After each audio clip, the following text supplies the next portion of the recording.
Hi guys! വീട്ടിലുള്ള സാധനങ്ങൾ ഉപയോഗിച്ച് നമ്മുടെ മുഖത്തുണ്ടാവുന്ന ഡാർക്ക് സ്പാച്ചസ് പിഗ്മെന്റേഷൻ അതെങ്ങനെ ഈസി ആയിട്ട് വെറും 7 ദിവസം കൊണ്ട് മാറ്റിയെടുക്കാം എന്നുള്ളതാണ് നമ്മുടെ ഇന്നത്തെ റെമഡി. ഇത് നമുക്ക് ആൺകുട്ടികൾക്കും പെൺകുട്ടികൾക്കും ഒരുപോലെ ഉപയോഗിക്കാം കേട്ടോ. ഡെയിലി ഉപയോഗിക്കാം, രാത്രി വേണം ഉപയോഗിക്കാനായിട്ട്. ഇതൊരു നൈറ്റ് ക്രീം പോലെ നിങ്ങളത് അപ്ലൈ ചെയ്ത് വരാണെന്നുണ്ടെങ്കിൽ നിങ്ങൾക്ക് 7 ദിവസം കൊണ്ട് തന്നെ നിങ്ങളുടെ ഫേസിൽ ഉണ്ടാവുന്ന ആ ഒരു മാറ്റം നിങ്ങൾക്ക് കാണാൻ പറ്റും കേട്ടോ. പാടുകൾ ക്ലിയർ ആവുകയും മാത്രമല്ല നമ്മുടെ സ്കിൻ ടോൺ നാൾക്ക് നാൾ ലൈറ്റൻ ചെയ്ത് വരുന്നതായിട്ട് നമുക്ക് കാണാൻ പറ്റും. അതുപോലെ തന്നെ ഈ ഒരു ക്രീം ഉപയോഗിച്ചുകൊണ്ട് നമ്മുടെ കഴുത്തിനടിയിലെ കറുപ്പ് മാറ്റാനായിട്ടും നമ്മുടെ കണ്ണിനടിയിലെ കറുപ്പ് മാറ്റാനായിട്ടൊക്കെ നമുക്ക് ഹെൽപ്ഫുള്ളാണ് ഈ ഒരു ക്രീം കേട്ടോ. അപ്പോൾ എല്ലാവരും വീഡിയോ സ്കിപ്പ് ചെയ്യാതെ ഒന്ന് കണ്ട് മനസ്സിലാക്കുക. അപ്പോൾ നമുക്ക് നമ്മുടെ വീഡിയോ അങ്ങ് സ്റ്റാർട്ട് ചെയ്യാം. അപ്പോൾ ഇതിന് വേണ്ടിയിട്ട് നമുക്ക് ആദ്യം വേണ്ടത് ഒരു ക്ലീൻ ബൗൾ എടുക്കാം. അതിനകത്തേക്ക് നമ്മളിവിടെ റൈസാണ് ആദ്യം ആഡ് ചെയ്ത് കൊടുക്കുന്നത്. പച്ചരി ചേർക്കുകയാണെങ്കിൽ അത്രയും നല്ലത് കേട്ടോ. അപ്പോൾ ഇന്ന് എൻ്റെ കയ്യിൽ പച്ചരി ഇല്ലാത്തതുകൊണ്ട് ഞാൻ നോർമലായിട്ട് നമ്മൾ ചോറ് വെച്ച് കഴിക്കുന്ന ആ ഒരു റൈസാണ് എടുത്തിരിക്കുന്നത്. അത് ഏകദേശം ഒരു 4-5 ടേബിൾ സ്പൂൺ അങ്ങ് നമ്മൾ ആഡ് ചെയ്ത് കൊടുക്കുന്നുണ്ട് കേട്ടോ. നന്നായിട്ട് ഈ ഒരു അരി നന്നായിട്ടൊന്ന് അരഞ്ഞ് വരണം, അത് നിങ്ങൾ പ്രത്യേകം ശ്രദ്ധിക്കുക. അപ്പോൾ 4-5 ടേബിൾ സ്പൂൺ നമ്മൾ റൈസ് ചേർത്തിട്ടുണ്ട്. പിന്നീട് നമ്മൾ ഇതിനകത്തേക്ക് ചേർത്ത് കൊടുക്കാൻ പോകുന്നത് ഉലുവയാണ്. ഉലുവ ഞാനിവിടെ 1 ടേബിൾ സ്പൂൺ ചേർക്കുന്നുള്ളൂ. ഓക്കെ, അത്ര മാത്രം മതിയാകും. ഇനി ഇവ നന്നായിട്ട് നമുക്കൊന്ന് വാഷ് ചെയ്യണം, നന്നായിട്ട് കഴുകി കൊണ്ടുവരാം. കഴുകിയതിന് ശേഷം ഞാനിതങ്ങ് മിക്സി ബൗളിനകത്തേക്ക് അങ്ങ് ആഡ് ചെയ്ത് കൊടുക്കുകയാണ്. പിന്നീട് ഇതിനകത്തേക്ക് നമ്മൾ വെള്ളം ചേർക്കുന്നുണ്ട്. അപ്പോൾ നിങ്ങൾ ആദ്യം ഇച്ചിരി വെള്ളം ഒഴിച്ചിട്ട് വേണം ഇതങ്ങ് അരച്ചെടുക്കാനായിട്ട്. ഒന്നിച്ചാരും തന്നെ വെള്ളം ഒഴിക്കരുത്. നിങ്ങൾക്ക് കാണിക്കാൻ വേണ്ടിയിട്ട് ഞാനിതിനകത്തേക്ക് 1.5 കപ്പോളം വെള്ളം ആഡ് ചെയ്യുന്നുണ്ട്. ഓക്കെ, വെള്ളം ചേർക്കണേക്ക് മുന്നായിട്ട് നമുക്കിതിനകത്തേക്ക് 2 കാര്യങ്ങൾ ആഡ് ചെയ്യാനുണ്ട്. ഒരെണ്ണം നമ്മുടെ മല്ലിയിലയാണ്. മല്ലിയില ഈ കാണിക്കുന്ന അളവിലെടുത്തതിന് ശേഷം നന്നായിട്ട് കഴുകി ഈ ഒരു മിക്സി ബൗളിനകത്തേക്ക് അങ്ങ് പിച്ച് കയറിയിട്ട് കൊടുക്കാം.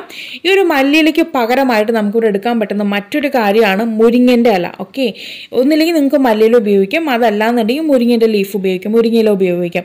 ഇവ രണ്ടിൽ ഏതാണെങ്കിലും നോ പ്രോബ്ലം. ഈ കാണിക്കുന്ന അളവിൽ തന്നെ അതും മതിയാകും. അല്പം ഇതിനകത്തേക്ക് അങ്ങ് നന്നായിട്ട് കഴുകിയിട്ട് അതിനകത്ത് ചേർത്ത് കൊടുക്കാം.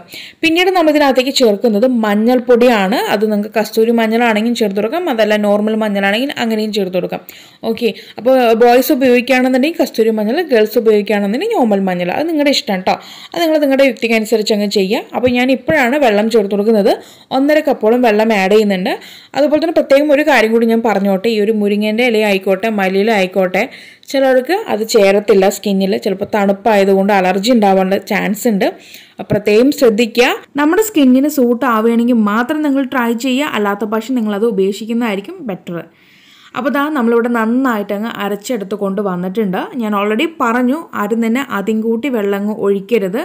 ഞാനിപ്പോൾ ഈ വീഡിയോയിൽ ഞാനിങ്ങനെ ജസ്റ്റ് നിങ്ങൾക്ക് അളവ് പറയാൻ വേണ്ടി അങ്ങ് ഒഴിച്ചതാണ്. അപ്പോൾ അതുകൊണ്ട് ആദ്യം കൂട്ടി ആരും ഒഴിക്കരുത്. അല്പം വെള്ളം ഒഴിച്ചതിന് ശേഷം വേണം നന്നായിട്ട് അങ്ങ് അരച്ച് കൊണ്ടുവരാനായിട്ട്. ഇതിനകത്ത് നമ്മൾ ചേർത്തിരിക്കുന്ന റൈസ് നമ്മുടെ അരി നന്നായിട്ട് അരച്ച് കൊണ്ടുവന്നാൽ മാത്രമേ നമ്മുടെ ഈ ഒരു കൂട്ട് ശരിയായി വരത്തുള്ളൂ. അപ്പോൾ അതുകൊണ്ട് പ്രത്യേകം ശ്രദ്ധിക്കുക. റൈസ് നല്ല രീതിക്ക് അരച്ചെടുക്കുക. എന്നിട്ട് നിങ്ങൾക്ക് ബാക്കിയുള്ള ആ ഒരു വെള്ളം കൂടി ആഡ് ചെയ്തിട്ട് പിന്നീട് അരച്ച് ഈ കാണിക്കുന്ന രീതിയിൽ അരിപ്പ് ഉപയോഗിച്ച് ഫിൽറ്റർ ചെയ്ത് കൊണ്ടുവരാം. ഫിൽറ്റർ ചെയ്തതിന് ശേഷം നമ്മളിത് മീഡിയം ഫ്ലെയിം, ഗ്യാസ് ഓൺ ചെയ്ത് മീഡിയം ഫ്ലെയിമിലിട്ടതൊന്ന് ചൂടാക്കുന്നുണ്ട്. നല്ല രീതിക്ക് ചൂടായി ഒരു ഇച്ചിരി അങ്ങ് നമുക്ക് കുറുകി കിട്ടിയിട്ടുണ്ട്. നമുക്ക് ലൂസ് ആയിട്ടുള്ള ആ ഒരു കൺസിസ്റ്റൻസിയിൽ തന്നെയാണ് ഈ ഒരു റൈസ് കുറുകിയിരിക്കുക. ഒത്തിരി അങ്ങ് കട്ടിയാവത്തൊന്നുമില്ല. പിന്നെ നമ്മൾ ഒരുപാട് റൈസ് ചേർക്കേണ്ടി വരും. അതല്ലെങ്കിൽ നമ്മൾ കോൺസ്റ്റാർച്ചോ കൂവപ്പൊടിയൊക്കെ ചേർത്തിട്ട് വേണം പിന്നീട് ചേർക്കാനായിട്ട്. അപ്പോൾ കാരണം നമ്മളത് ഒന്നും ആഡ് ചെയ്യുന്നില്ല, നമ്മളത് നൈറ്റ് ക്രീം പോലെയാണ് ഉപയോഗിക്കാനായിട്ട് പോകുന്നത്. അപ്പോൾ അതുകൊണ്ട് തന്നെ നമുക്ക് അതിൻ്റെ ആവശ്യമില്ല. ഈ പറഞ്ഞ മെത്തേഡിൽ തന്നെ നമ്മുടെ റൈസും മല്ലിയിലയും മഞ്ഞൾപ്പൊടിയും അതുപോലെ തന്നെ ഉലുവയും ഇത് മാത്രം മതി. ഇത് മാത്രം അങ്ങ് അരച്ച് നല്ല രീതിക്ക് അരച്ച് നമുക്ക് ഫിൽറ്റർ ചെയ്ത് വരികയാണെന്നുണ്ടെങ്കിൽ ഇതിനേക്കാളും നമുക്ക് നല്ല രീതിക്ക് അങ്ങ് കുറുകി കിട്ടും കേട്ടോ. അപ്പോൾ എൻ്റെ റൈസ് എനിക്ക് തോന്നുന്നു നന്നായിട്ട് അരഞ്ഞിട്ടില്ല എന്ന് തോന്നുന്നു. ഞാൻ ഫസ്റ്റ് ടൈം ഉണ്ടാക്കുന്ന സമയത്ത് ഈ നല്ല കുറച്ചുകൂടി ഇതിനേക്കാളും കുറച്ചുകൂടി തിക്കായിട്ട് കിട്ടി. അപ്പോൾ അതുകൊണ്ടാണ് ഇത് പ്രത്യേകം എടുത്ത് പറയുന്നത്. അപ്പോൾ നിങ്ങൾ അരയ്ക്കുന്ന സമയത്ത് നന്നായിട്ട് റൈസ് അരച്ചെടുക്കാനായിട്ട് നോക്കുക. അപ്പോൾ അത് ഏകദേശം നമ്മുടെ ഒരു കൂട്ട് ഇതാ ഇച്ചിരി അങ്ങ് കുറുകി കട്ടിയിൽ വന്നിട്ടുണ്ട്. ഇനി നമുക്ക് ഇതിനകത്തേക്ക് ഷംനൂസ് ഓർഗാനി ഹെർബൽ ബ്യൂട്ടിയുടെ സാഫ്രോൺ ആലോവേറ ജെല്ല് ചേർത്ത് കൊടുക്കുക കേട്ടോ. അപ്പോൾ ഇത്തവണ ഞാൻ ആലോവേറ ജെല്ല് ചെയ്യുന്ന സമയത്ത് ഒന്ന് മാറ്റി പിടിച്ചിട്ടുണ്ട്. നമ്മൾ കഴിഞ്ഞ തവണയൊക്കെ ചെയ്യുന്ന സമയത്ത് നോർമൽ ആലോവേറ ജെല്ലും ഗ്രീൻ ടീയുടെ എക്സ്ട്രാക്റ്റ് ഒക്കെ ചേർത്തിട്ടുള്ള ആലോവേറ ആയിരുന്നു. ഇത്തവണ നമ്മൾ ഇതിനകത്തേക്ക് കുങ്കുമപ്പൂ ആഡ് ചെയ്തിട്ടാണ് ഇത് മേക്ക് ചെയ്തെടുത്തിരിക്കുന്നത് കേട്ടോ. അപ്പോൾ കുങ്കുമപ്പൂവിനെ പറ്റിയിട്ട് ഞാൻ പ്രത്യേകിച്ച് പറഞ്ഞു തരേണ്ട കാര്യമൊന്നുമില്ല. നമ്മുടെ സ്കിൻ ടോൺ ഇമ്പ്രൂവ് ആവാനായിട്ടും അതുപോലെ തന്നെ നമ്മുടെ ഫേസിൽ ഉണ്ടാകുന്ന പിമ്പിൾസ് മാർക്സ് പിഗ്മെന്റേഷൻ ഇങ്ങനെയുള്ള കാര്യങ്ങളെല്ലാം നമുക്ക് ക്ലിയർ ആക്കാനായിട്ടൊക്കെ നമുക്ക് ഈ ഒരു കുങ്കുമപ്പൂ ഹെൽപ്ഫുള്ളാണ്. അപ്പോൾ നമ്മൾ ആ ഒരു കുങ്കുമപ്പൂ കൂടി ചേർത്തിട്ടാണ് നമ്മൾ ഇത്തവണ ഈ ഒരു ആലോവേറ മേക്ക് ചെയ്തെടുത്തിരിക്കുന്നത് കേട്ടോ. അപ്പോൾ ആർക്കെങ്കിലും വാങ്ങിക്കാൻ താല്പര്യം ഉണ്ടെന്നുണ്ടെങ്കിൽ താഴെ കാണുന്ന ആ ഡിസ്ക്രിപ്ഷൻ ബോക്സിനകത്തുള്ള ലിങ്കിലൊന്ന് കയറി നോക്കുക. ഇതിൻ്റെ ഫുൾ ഡീറ്റെയിൽസ് അതിനകത്ത് കാണാൻ പറ്റും. ഓക്കെ, ഓക്കെ ഗൈസ്, അപ്പോൾ നമുക്ക് നമ്മുടെ ഈ ഒരു കുങ്കുമപ്പൂ ചേർത്തിട്ടുള്ള ആലോവേറ ജെല്ലാണ് ഞാൻ ഇതിനകത്തേക്ക് അങ്ങ് ആഡ് ചെയ്ത് കൊടുക്കാൻ പോകുന്നത്. ഏകദേശം 2 ടീസ്പൂൺ കേട്ടോ, കുഞ്ഞു ടീസ്പൂണിൽ 2 ടീസ്പൂണോളം ഇതിനകത്തേക്ക് അങ്ങ് ആഡ് ചെയ്ത് കൊടുക്കുന്നുണ്ട്. എന്നിട്ട് നന്നായിട്ട് അങ്ങ് മിക്സാക്കി കൊണ്ടുവരാണെന്നുണ്ടെങ്കിൽ നമ്മുടെ ഈ ഒരു ജെല്ല് റെഡി, അല്ലെങ്കിൽ നമ്മുടെ ഒരു ക്രീം റെഡി.